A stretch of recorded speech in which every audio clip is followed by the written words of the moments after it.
Assalamualaikum warahmatullahi wabarakatuh. Bagaimana kabar teman-teman semua? Alhamdulillah, pada hari ini kita akan mempelajari lanjutan dari materi sebelumnya, yaitu mengenai teknologi rajutan. Sebelum kita memulai materi pada hari ini, mari kita bersama-sama membaca basmalah. Bismillahirrahmanirrahim. Sebelumnya, kita telah mempelajari banyak materi mengenai rajutan, tapi hari ini kita akan lanjut ke materi sesudahnya.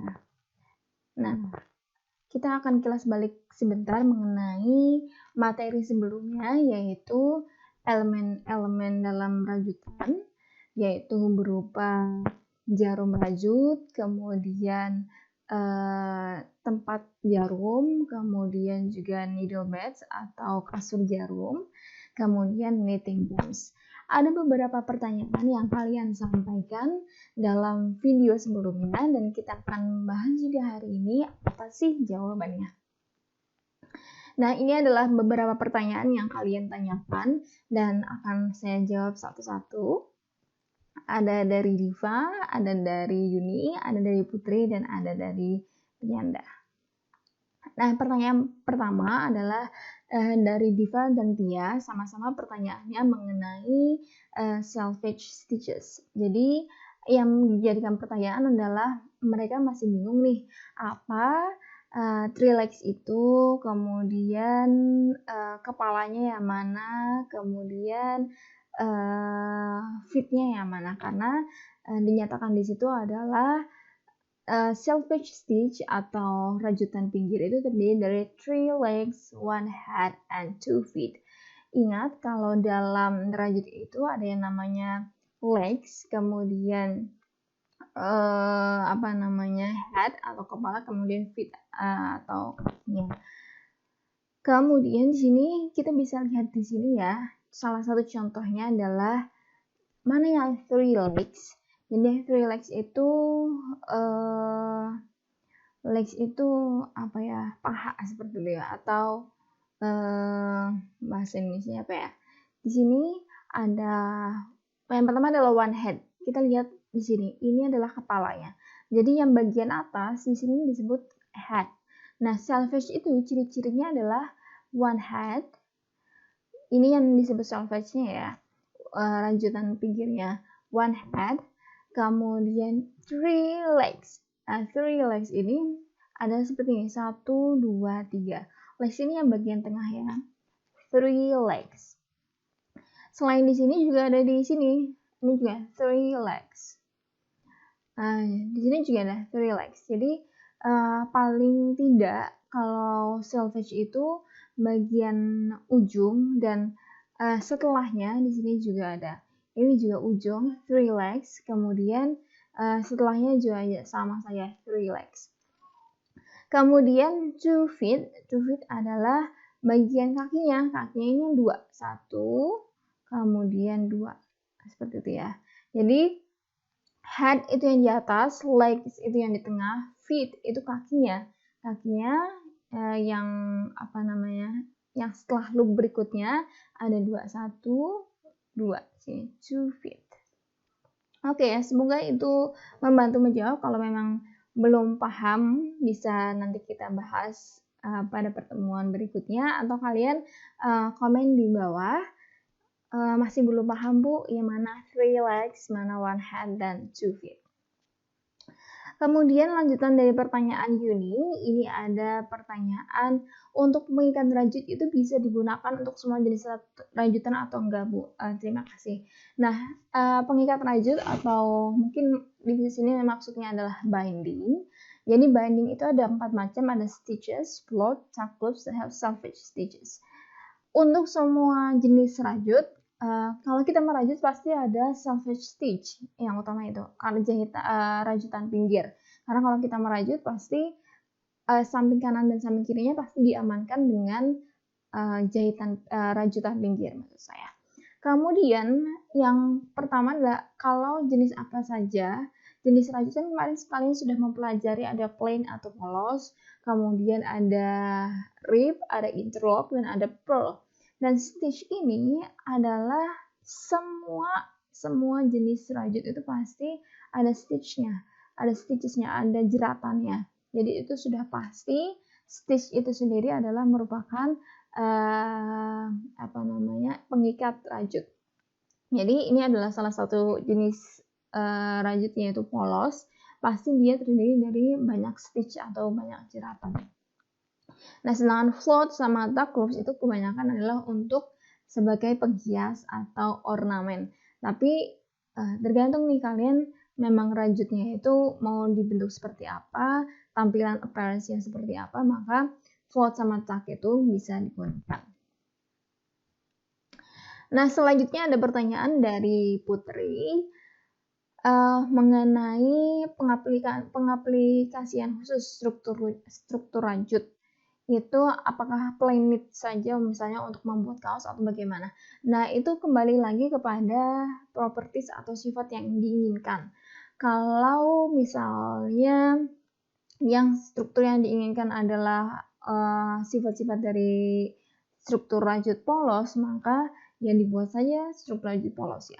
Nah, salah satu contoh yang kita mungkin tahu sering gunakan akhir-akhir ini mungkin masker, dan yang salah satu struktur rajut adalah masker scuba yang cukup dikenal baru-baru ini. Nah, masker scuba itu terbuat dari rib. Jadi rib itu strukturnya adalah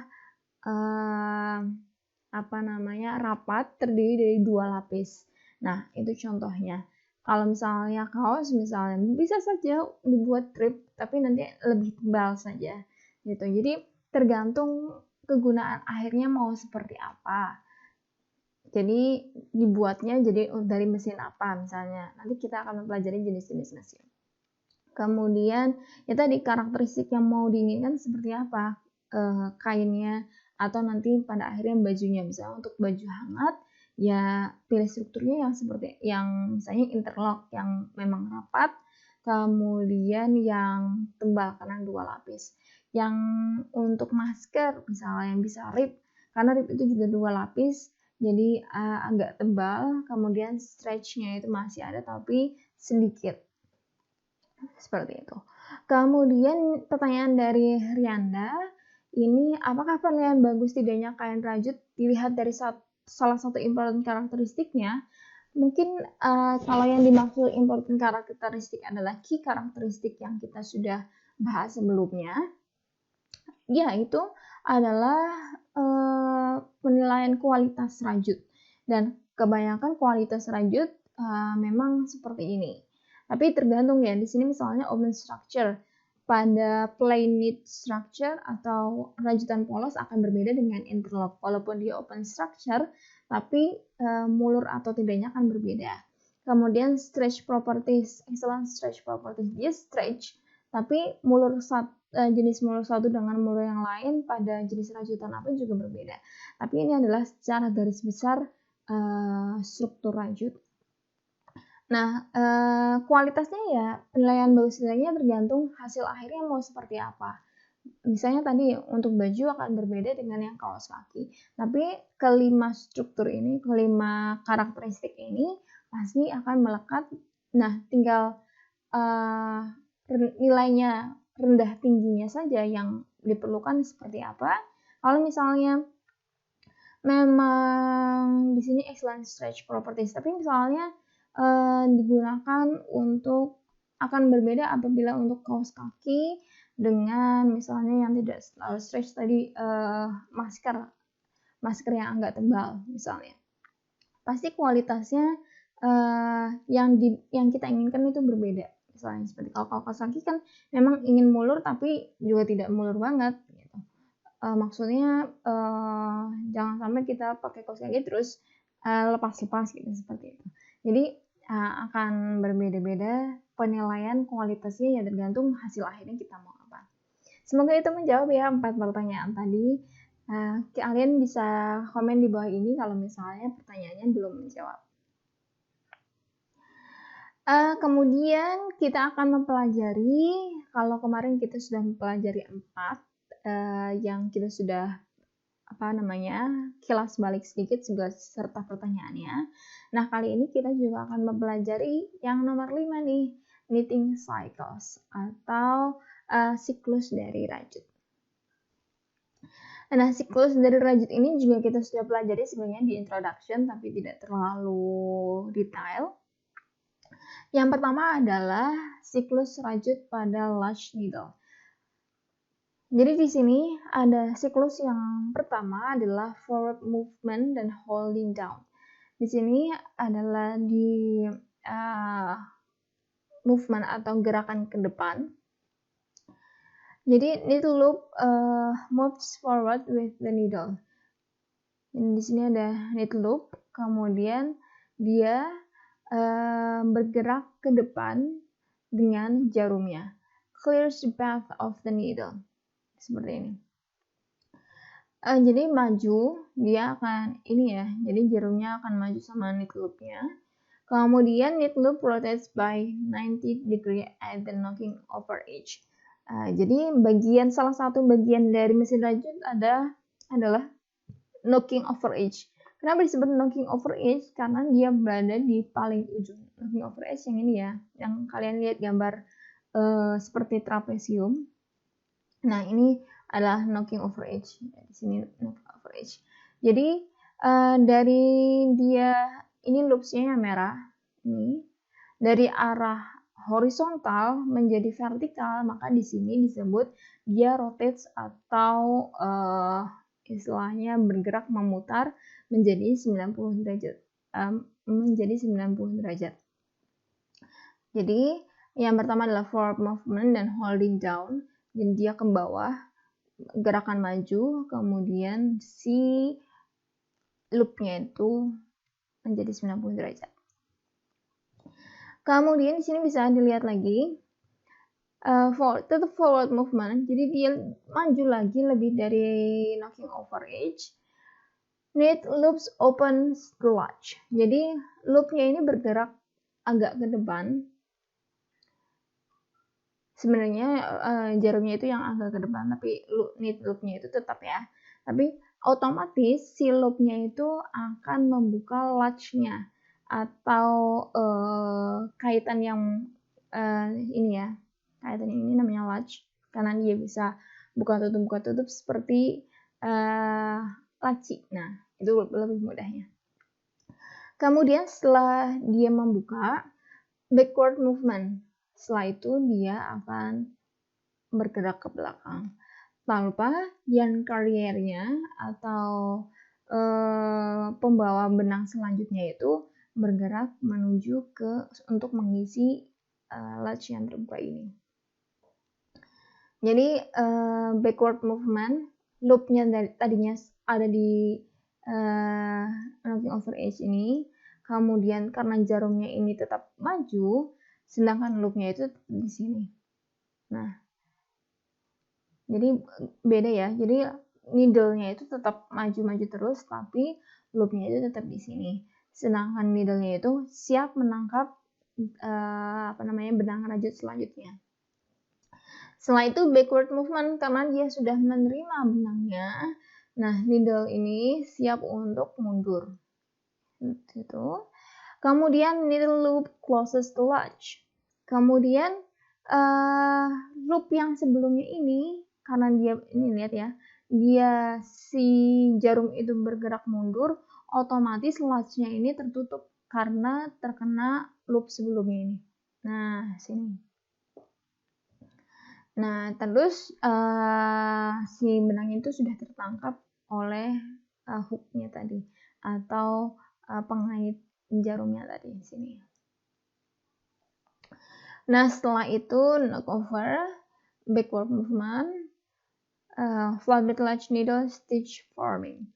Setelah tadi sini ya, ini kan belum berbentuk loop, masih mengait seperti ini. Setelah itu baru dia berbentuk loop seperti ini karena terus ditarik oleh needle. Si jarum itu kan backward movement atau bergerak mundur. Jadinya dia si loop yang selanjutnya, loop yang hijau ini yang tadi, dia benang yang tadi membentuk loop. Nah, kalau digambarkan seperti ini ya. Jadi ini ada beberapa proses di sini.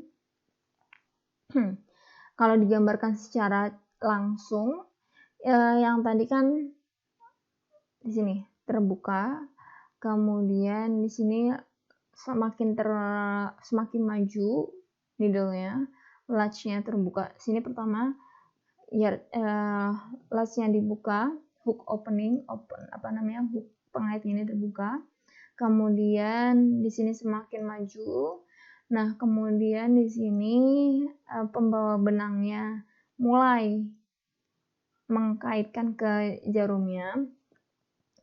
Kemudian di sini juga hooknya semakin tertutup, dianya sudah mau masuk. Nah, di sini hooknya tertutup, benangnya masuk. Nah, di sini baru loopnya terbuat karena jarumnya itu semakin mundur. Jadi dari beberapa proses ini dilakukan sangat cepat oleh masing-masing jarum. Kemudian kita mempelajari kemarin mengenai knitting cam. Nah, knitting cam itu fungsinya ada banyak ya. Yang pertama adalah memfasilitasi movement dari atau gerak dari jarum. Jadi bisa dapat menggunakan dua jenis cam, rising cam dan lowering cam. Ini juga sepertinya kemarin sudah dasarnya. Hari ini kita akan lebih mengetahui mana yang rising cam, mana yang lowering cam. Kemudian memfasilitasi bentuk tiga jenis ikatan. Tiga jenis ikatan bisa dibentuk dari knitting cam system itu, yaitu stitches, floats, and tuck loops. Jadi loop jenis tuck, loop jenis float, dan jenis jeratan itu difasilitasi dibuat oleh cam system. Kemudian enable the formation of stitches of different sizes. Jadi dapat membentuk jeratan dengan berbagai macam ukuran. Jadi ini yang juga yang menentukan dari knitting cam. Jadi cam system itu fungsinya kurang lebih ada tiga ini. Memfasilitasi gerakan jarum, memfasilitasi membuat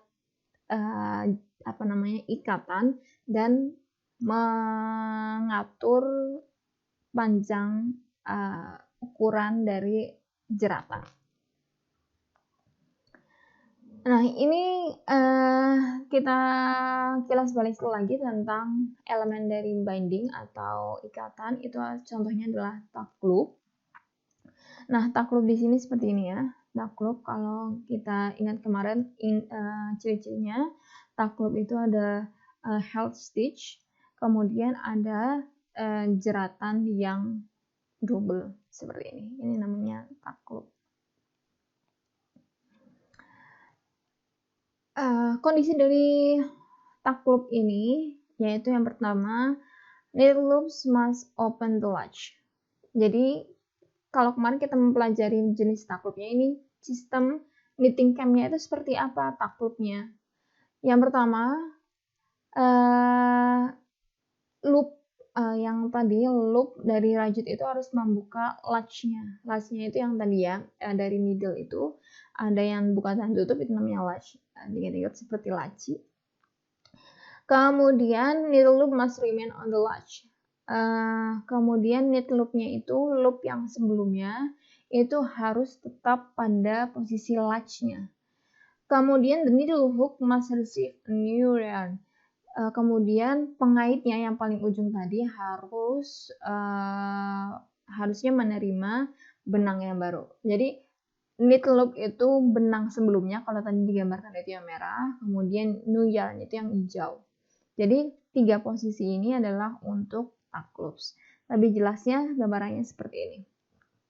Jadi knit tuck loops itu yang pertama rajut sebelumnya, nah ini yang merah ya, itu harus berada pada latch. Jadi remain on the latch. Jadi harus tetap di sini. Kita ke poin pertama. Needle loop must open the latch. Jadi ini posisinya kan needle-nya di sini. Dia akan maju, tapi si yang merah ini namanya needle loop atau loop sebelumnya, jeratan rajut sebelumnya itu harus membuka latch-nya, tapi dia tetap di latch-nya. Harus berhenti di sini. Kalau yang biasa, stitch yang biasa kan dia akan terus di sini, tidak lepas dari latch-nya. Sedangkan untuk tuck loops di sini adalah harus latch-nya itu membuka, kemudian tetap harus di sini. Remain, harus tetap berada di latch-nya ini. Kemudian secara bersamaan yarn-nya ini, new yarn atau benang baru itu harus tetap juga menumpuk istilahnya di sini. Jadi poin yang ketiga, the needle hook must receive a new yarn. Tadi hooknya ini harus menerima benang yang baru. Jadi mau tidak mau dia bertembuk karena benang sebelumnya yang merah ini remain tetap di latch ini, kemudian benang baru yang putih ini menimpa benang sebelumnya. Sampai situ sudah paham ya 3 poin tadi. Jadi yang merah ini harus membuka, menetap, kemudian yang ketiga benang baru harus ada sesudahnya. Nah, itu. Kemudian tuck loop are formed by modifying the forward movement of the needle. This is achieved with a modified tracing cam. Jadi ini lead cam, ini tuck cam. Jadi kalau kalian nanti di cam system ada dua ini, lead cam dan tuck cam. Nah, seperti apa? Seperti ini ya. Jadi ini kalau diaktifkan semua, ini ada lead cam atau rising cam. Kemudian ini adalah yang bagian untuk tuck cam. Jadi kalau mau tuck itu jarumnya itu harus standby di sini. Nah, kalau biasanya kan seperti ini, rising cam. Nah, kalau tuck cam itu jarumnya di sini. Dia standby di sini. Bagaimana kalau di latch needle atau yang kita sudah bahas tadi? Jadi tuck positionnya seperti ini. Jadi tuck positionnya si benang sebelumnya itu harus standby di latch-nya. Ya, seperti ini ya. Itu yang membedakan dari jarum-jarum yang lain.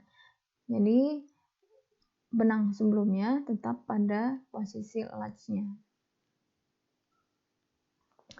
Nah, elemen selanjutnya, binding element selanjutnya atau elemen pengikat selanjutnya adalah float.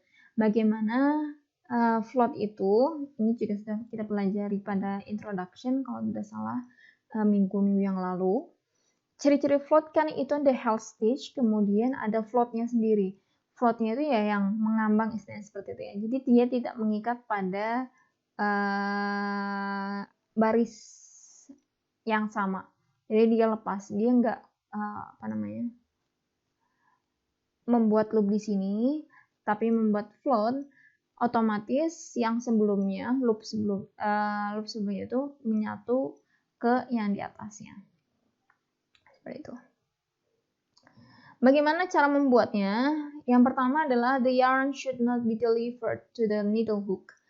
Jadi benang seharusnya tidak dikirim atau tidak dihantarkan ke needle hook, ke kaitan kaitan jarum yang paling atas tadi ya. Kemudian this is achieved by deactivating the corresponding needle, dengan cara tidak mengaktifasikan jarum yang bersangkutan. Jadi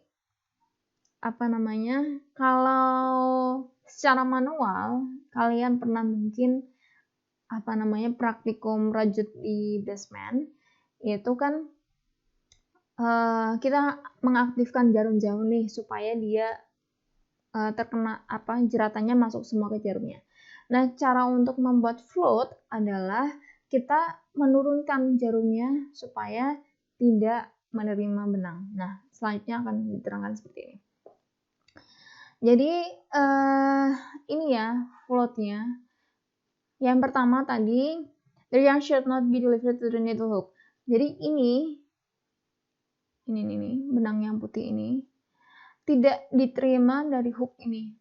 Hooknya ini tidak menerima benang ini. Nah, sebelumnya. Nah, ini. Itu masuk floatnya. Poin yang pertama adalah benang harusnya tidak dikirim di hook ini. Jadi ini sudah dicek ya. Jadi ini yang float.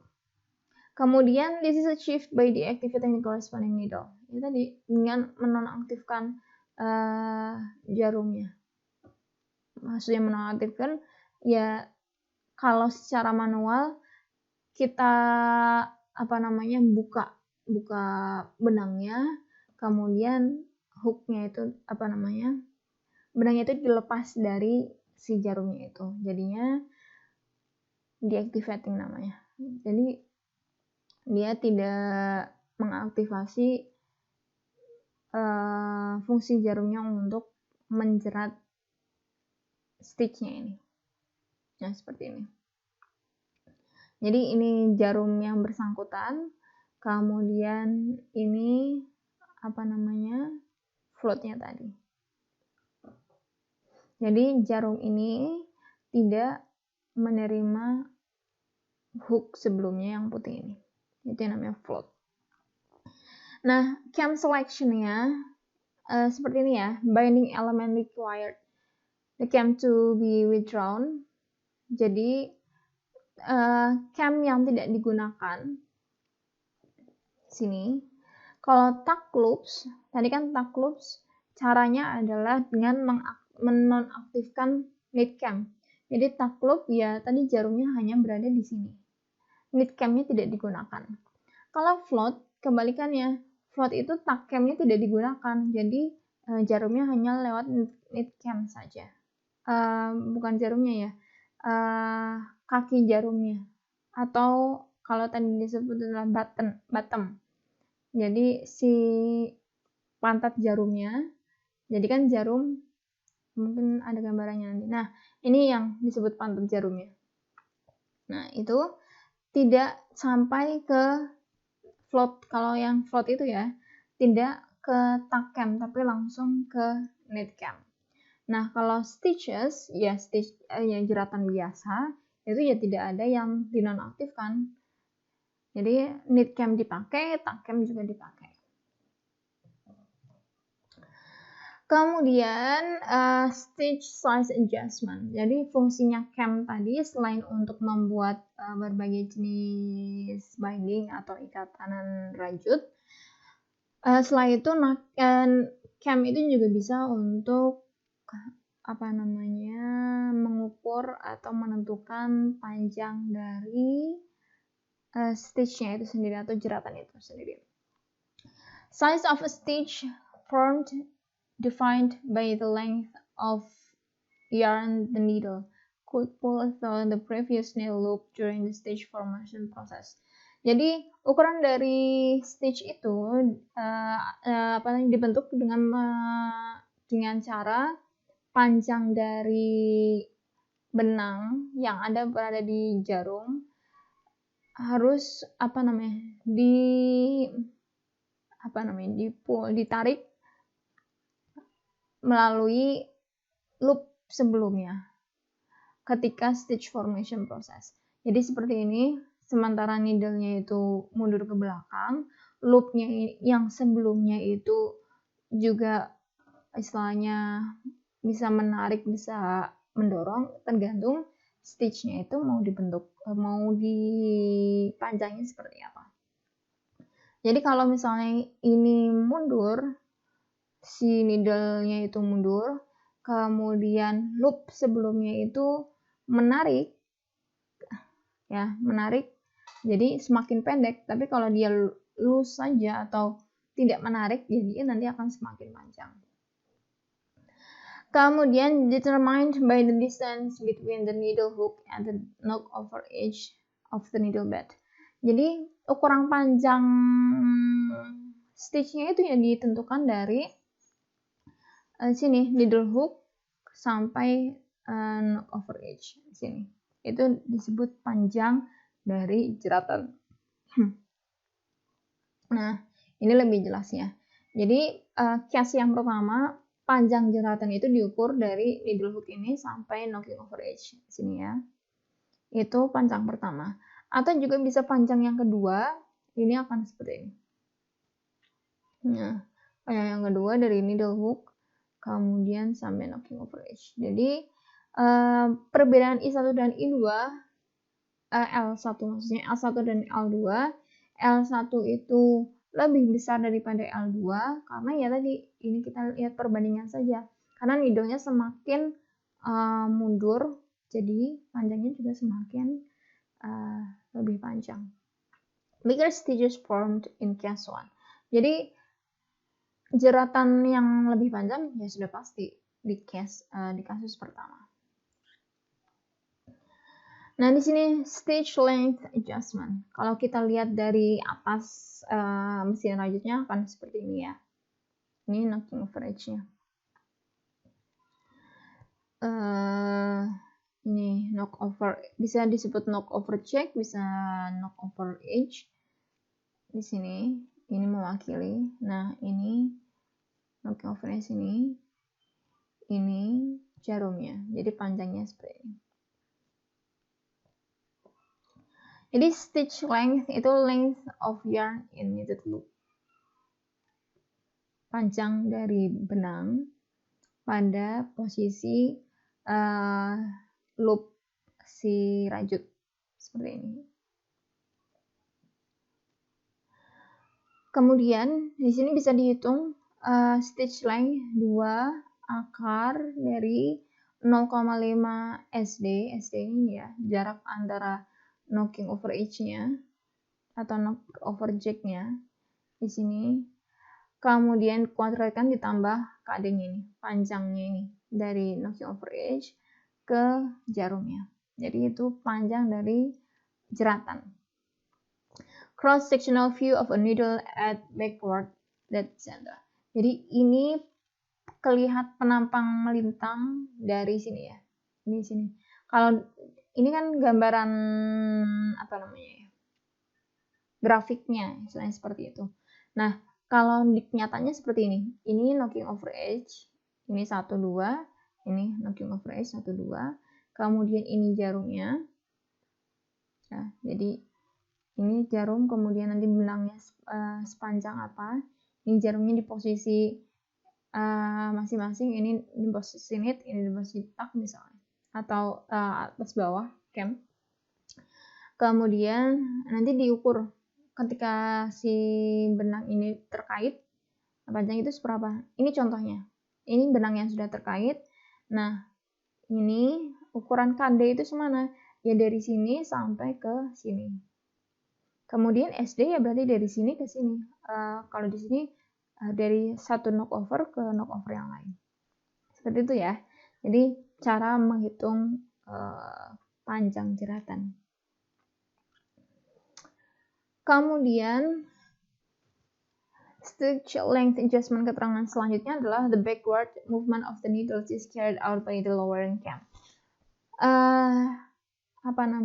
Backward movement atau gerakan turun dari jarum itu dibawa atau dipengaruhi atau dilakukan oleh cam bagian lower atau lowering cam.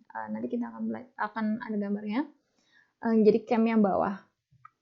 Kemudian theoretically the position of the lowering cam defines the stitch length adjustment. Jadi secara teori posisi lowering cam ini menghasilkan, mendefinisikan jadilah si panjang jeratan ini. Kemudian secara praktik the yarn tension influence the stitch length. Ada yang namanya tension atau tegangan. Jadi si benang ini kalau misalnya tegangnya seberapa, dia akan mempengaruhi pada panjangnya jeratan. Jadi kalau misalnya dia longgar atau dia menerima tegangan, itu akan berbeda panjangnya. Karena nanti misalnya kalau sudah dilepas, kalau yang dia tegangnya tinggi, otomatis nanti kalau misalnya sudah dilepas kan dia akan mengkerut. Nah, itu panjangnya pasti akan berbeda apabila tensinya itu rendah atau dia tidak diberi tegangan longgar. Maka kalau misalnya sudah dilepas jarumnya atau sudah menumpuk ke bawah, nanti dia akan lebih panjang juga daripada yang ada tensinya. Kemudian calibration of lowering stitch cams. Baseline hook of a needle lined with the knocking over edge of the needle bed. Now flush jack position. Nah, kalau jarumnya ini berada pada knocking over edge, namanya adalah posisi flush jack. Seperti ini ya. Ini kan knocking over edge. Nah, ini. Posisinya seperti ini disebut flush jack position. Ingat ya, jarum berada pada paling ujung atau knocking over edge disebut flush jack position. Kemudian, to form a stitch, the needle hook must be moved below flush jack position. Untuk membentuk suatu jeratan, needle hooknya itu harus turun di bawah flush jack position ini. Jadi kalau misalnya ini menerima benang, ya otomatis harus turun supaya nanti terbentuk loop. Kemudian move back needle hook to flush jack position when forming tuck loops. Kemudian needle hook itu misalnya ini sudah menerima benang.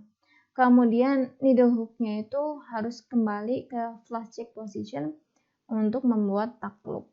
Seperti itu. Nanti keterangan lebih lanjutnya bisa kalian lihat lagi tadi posisinya seperti apa benangnya dan jarumnya. Kemudian knitting cam system itu bisa diatur seperti ini.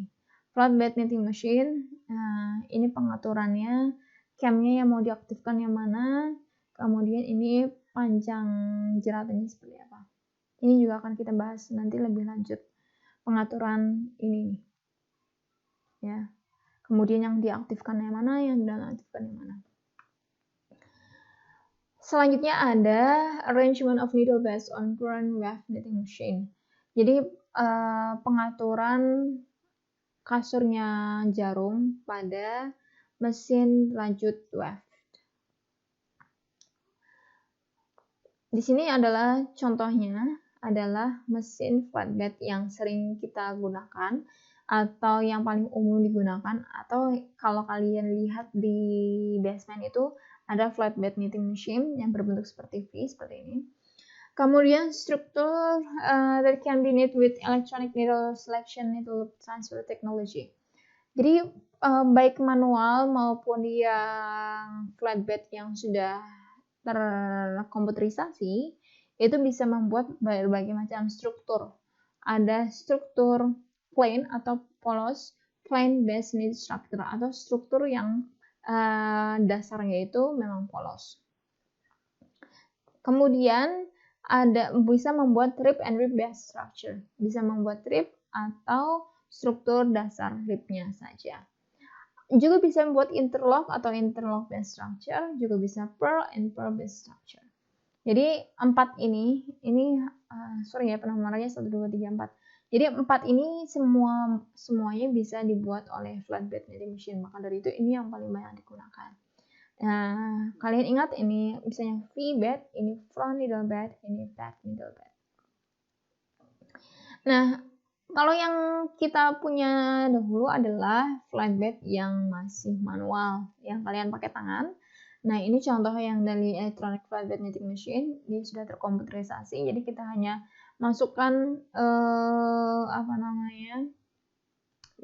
desain kita seperti apa, nanti otomatis mesinnya akan membuat. Nah, ini bisa membuat 4 jenis rajutan tadi. Kemudian plain circular knitting machine, mesin yang selanjutnya adalah jenis circular atau rajut bundar, rajut lingkar, jenis polos. Only plain knit structure and their derivative can be produced. Hanya rajut polos dan turunannya saja yang bisa dibuat dengan plain circular knitting machine. Nah, Ini bentuknya seperti ini ya. Ini circular. Jadi hanya bentuk plain atau polos saja yang dapat dibuat oleh plain knitted structure. Plain circular knitting structure. Mesin maksud saya. Kemudian ada rib circular knitting machine. Kalau tadi plain, ini ada rib. Bedanya, kalau rib ini seperti namanya, dia bisa membuat rib and rib structure. Jadi struktur rib dan dasar struktur rib. Kemudian interlock dan interlock base structure, karena secara teori kan interlock itu adalah 2 kali rib, jadi otomatis dia bisa dibuat juga di sini. Kemudian plain structure, plain juga bisa, tapi secara teoritis prakteknya mungkin agak ribet karena ini memang dibuat untuk rib.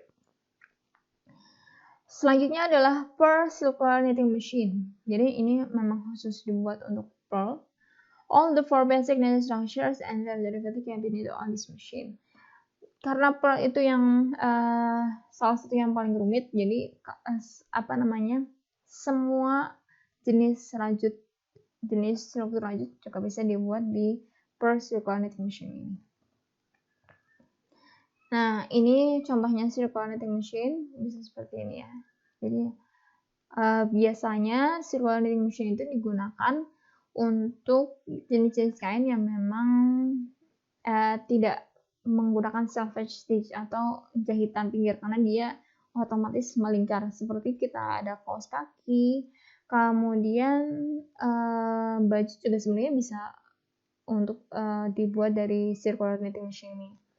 Atau contohnya lagi yang memang langsung bulat, yaitu misalnya celana atau memang untuk lengan dan lain-lain.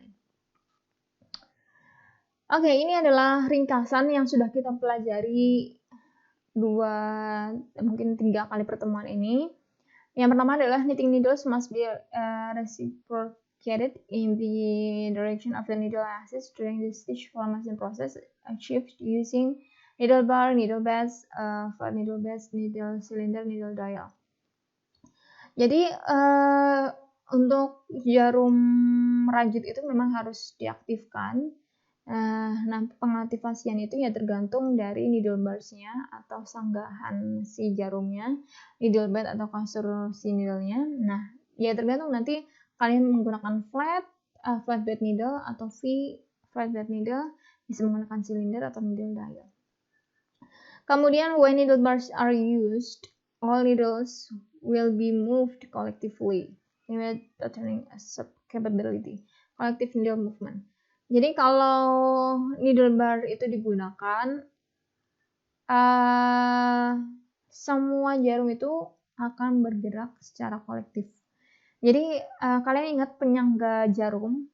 Jadi misalnya di sini penyangga jarum, kemudian ini jarum-jarumnya. Kalau ini bergerak bersamaan ya otomatis jarum yang menempel pada bar itu ya akan bergerak secara bersamaan. Kemudian the use of needle beds will allow the needles to be moved independently. Very high degree of patterning, individual needle movement. Jadi bedanya, kalau ada bar, itu gerakannya bersama-sama. Kita contohkan, kita logikakan. Ini kan needle bar, di sini jarum-jarumnya. Kalau ini bergerak, semuanya akan bergerak. Tapi kalau ada needle bed itu kan masing-masing. Misalnya ini jarumnya masing-masing di needle bednya. Ya, kalau misalnya satu bergerak, yang lain belum tentu bergerak karena tidak ada needle bars-nya. Jadi tidak dipengaruhi oleh needle bars, masing-masing gerak sendiri. Itu yang namanya kolektif bersama-sama, itu dipengaruhi oleh bar tadi, needle bar. Nah, kalau independently ya karena dia terletak pada needle beds atau kasur needle itu, ya dia bergerak juga sendiri-sendiri. Bedanya kalau kolektif itu ya pasti pattern-nya atau motifnya itu limit terbatas karena dia bergerak bersama-sama. Sedangkan kalau independen bergerak sendiri-sendiri ya tentu motifnya lebih banyak. Jadi di sini disebut very high degree of patterning. Motifnya bisa atau patternnya bisa berbagai macam. A system of knitting cams is used to reciprocate the needles on a needle bed, raising and lowering stitch cams. Jadi sistem dari knitting cam ya tadi ada namanya raising and lowering cams, atau kalau kalian tadi lihat ada knit cam sama tuck cam itu sama saja. Knit cam itu raising, tuck cam itu lowering cam. The number of raising and lowering cam in a cam system will depend on the type of knitting machine. Flat bed knitting machine will need one raising cam and two lowering cams. Circular knitting machine will need one raising cam and one lowering cam per knitting station. Jadi tergantung jenisnya mesin. Ada yang butuh hanya satu raising cam dan dua lowering cam. Kalau circular knitting machine atau jenis rajut yang bundar itu hanya membutuhkan satu lowering cam.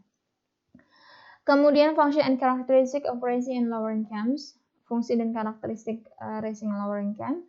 Kemudian arrangement of the needle base in the different knitting technologies.